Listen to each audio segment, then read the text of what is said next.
ریاست زراعت، آبیاری و مالداری بادغیس حاصلات امسال پسته در این فلاکت را 2 برابر نسبت به سال گذشته برآورد کرده است. عبدالتواب طایب رئیس زراعت، آبیاری و مالداری بادغیس گفت که بر اساس آمارهای جمع‌آوری شده و ارزیابی ها حاصلات پسته این ولایت امسال نزدیک به 36456 تن خواهد شد، در حالی که سال گذشته 15400 تن بوده است. نظر به محاسبه که ما انجام دادیم امسال محصول پسته به شکل بی سابقه و افزایش پیدا کرده که نسبت به سال گذشته تقریبا از 2 برابر هم زیادتر شده.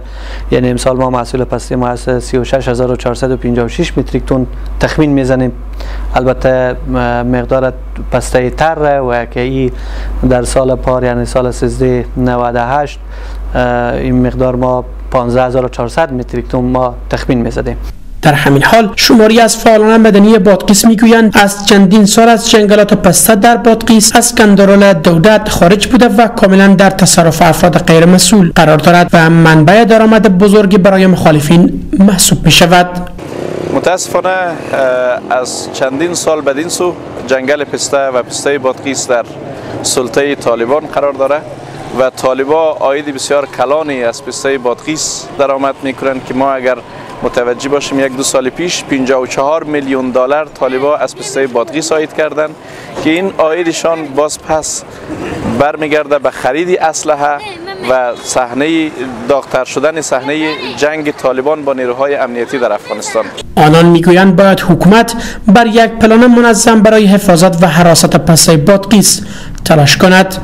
این مبلغ انگفت که سالانه از بابت محصولات طبیعی پسته ولایت بادغیس به جیب مخالفین مسلح نظام و به جیب افراد مسلح غیر مسئول ریخته میشه به بودجه ملی دولت جمهوری اسلامی افغانستان انتقال پیدا بکنه.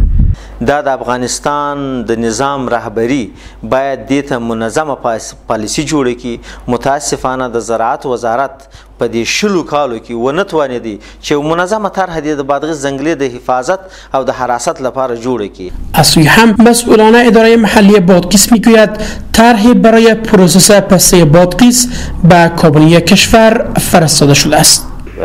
پلان ما هم طرح ما هم تایید شده. در هفته گذشته هم کابینه افغانستان در این مورد از ما چیز را خواستن. یک مواردی که ما به کابینه پیشکش داریم که مورد تایید واقع شده و همین مسئله پروسس پسته است. گفتنی است که بخشی از جنگلات پسته بادغیس در اختیار طالبان است و بارها گزارش‌های از تخریب جنگلات پسته به دست این گروه نشر شده است.